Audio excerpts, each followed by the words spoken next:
Blutbad. Hello and welcome back to another behind the scenes toy photography video. Today I'll show you how to make use of an aquarium decoration.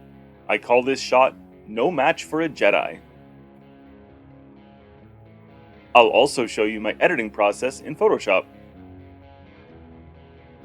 For this shot I used Jedi Master Plo Koon and some battle droids from Hasbro's Star Wars The Black Series. To begin my setup, I created a platform out of a couple cinder blocks and a paving stone. The TV that I often use for backgrounds has a 2-inch high TV stand, so I use platforms like this to cover up the gap under the TV. Next, I began putting together my scene. I used this patch of fake foliage as a base before placing my set piece on top.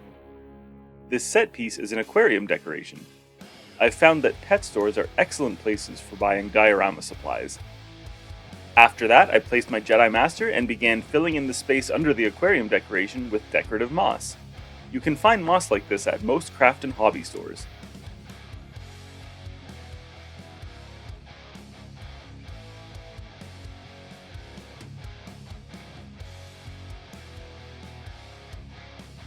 Once I was satisfied with the moss placement, I positioned a small LED panel light to simulate Plo Koon's lightsaber glow.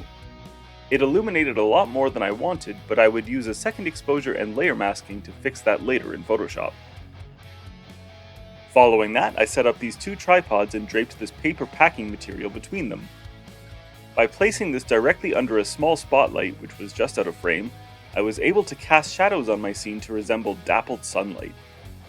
This packing material comes with most toy shipments from Hasbro Pulse and is useful in a variety of scenarios.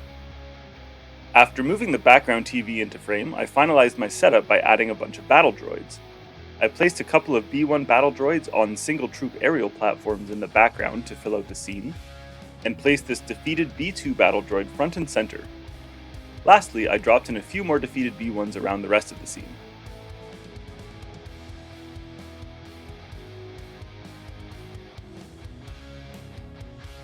Here's my starting image. You'll notice a lack of blue lightsaber glow. That's where my second exposure came in. I began my edit by blending my two exposures together with layer masking.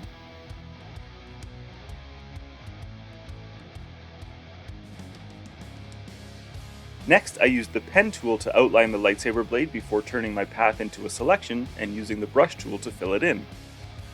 I then used layer effects to add inner and outer glow.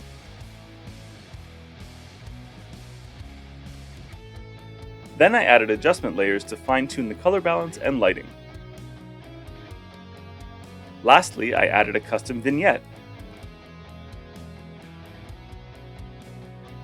So once again, here's my starting image. And here's where I ended up. Thank you so much for watching. If you enjoyed this video, please consider subscribing and checking me out on Instagram. Thanks, and until next time.